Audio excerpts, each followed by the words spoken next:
How smart is he? Could you tell? Top of the line. Top of the line. Yeah, they're all top of the line. Our guy's not top of the line. Never was. These are top of the line people at the top of their game.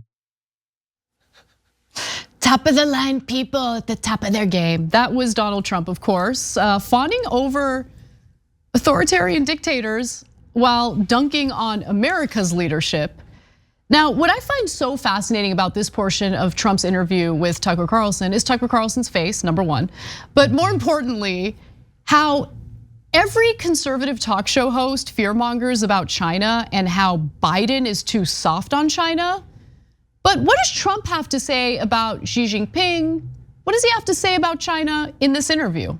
Well, the best is yet to come. Let's watch. President Xi is a brilliant man. If you went all over Hollywood to look for somebody to play the role of President Xi, you couldn't find it. There's nobody like that. The look, the brain, the whole thing. People ask me, how smart is Xi? I said, top of the line. You never met anybody smarter. How smart is Kim Jong-un? Top of the line. You know, people say, oh, this and that. Really smart. He took over a country of very smart people, very, very energetic people, very tough people, at a very young age, and he has total dominant control. That's not easy. These are very smart. Putin, very smart.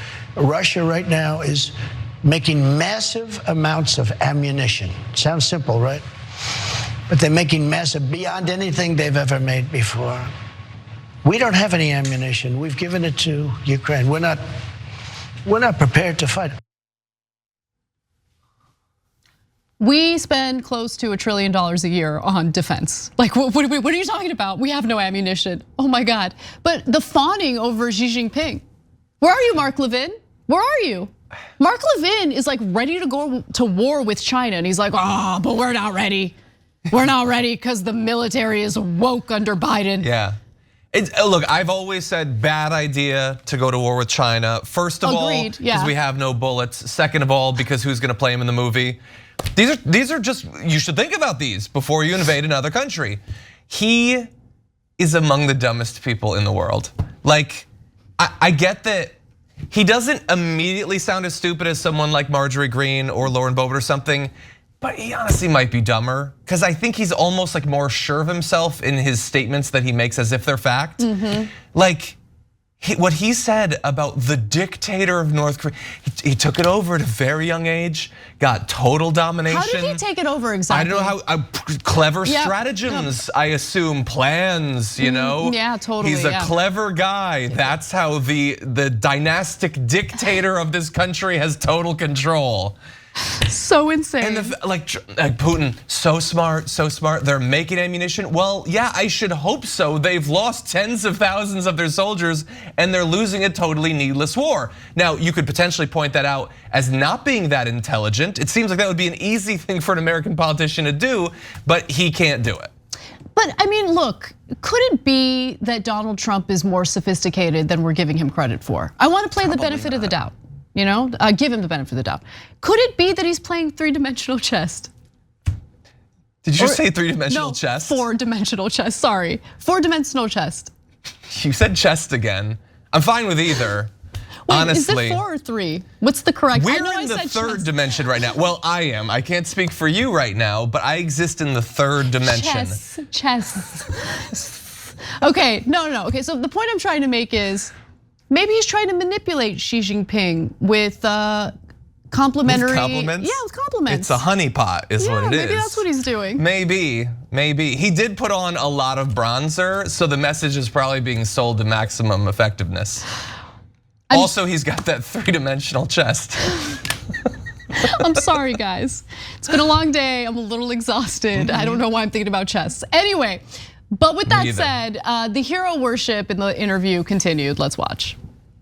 When I listen to people talk about global warming, that the ocean will rise in the next 300 years by 1/8 of an inch, and they talk about this is our problem. Our big problem is nuclear warming. I mean, nobody even talks about it. The environmentalists talk about all this nonsense in many cases. Look, I'm an environmentalist also, I guess, in my own way, because I've done a good job with the environment, but nobody talks about nuclear, the problem we have, the biggest problem we have in the whole world, it's not global warming, it's nuclear warming. If Donald Trump just stayed out of politics and wasn't running for president, I would support his career as a touring comic. Nobody's talking about nuclear warming.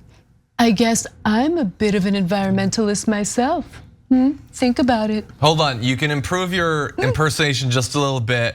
I'm an environmentalist too. True. What's wrong with him? I think he still has COVID lung. I think that's what's going on. Yeah, no, he's not an environmentalist. That's not what scientists say is going to happen to the sea levels.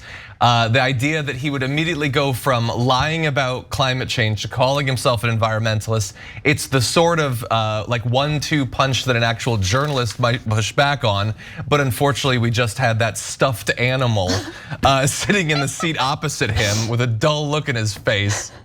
Confused look on his face, which for the first time I will give him a pass for, because like, what kind of facial expression should you have as Donald Trump is like, maybe we should worry about nuclear warming?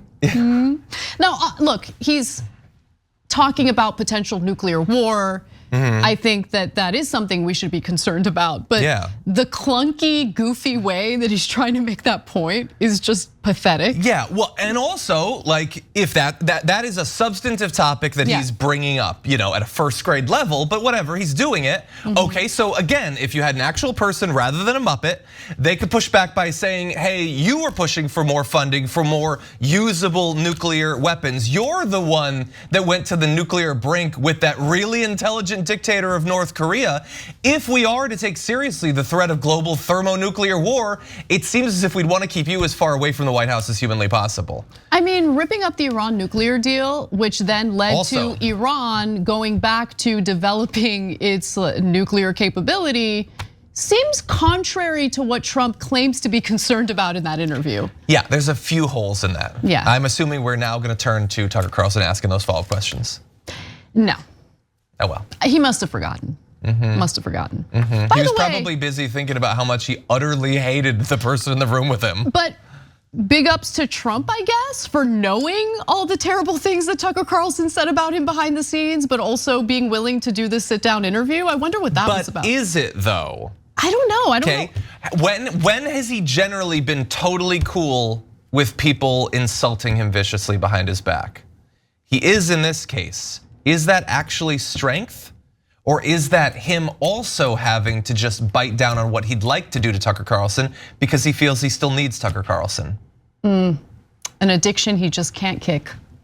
Poor Trump. Thanks for watching The Young Turks, really appreciate it. Another way to show support is through YouTube memberships.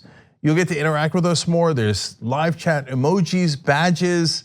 You've got emojis of me, Anna, John, JR. So those are super fun. But you also get playback of our exclusive member-only shows and specials right after they air. So all of that, all you gotta do is click that join button right underneath the video. Thank you.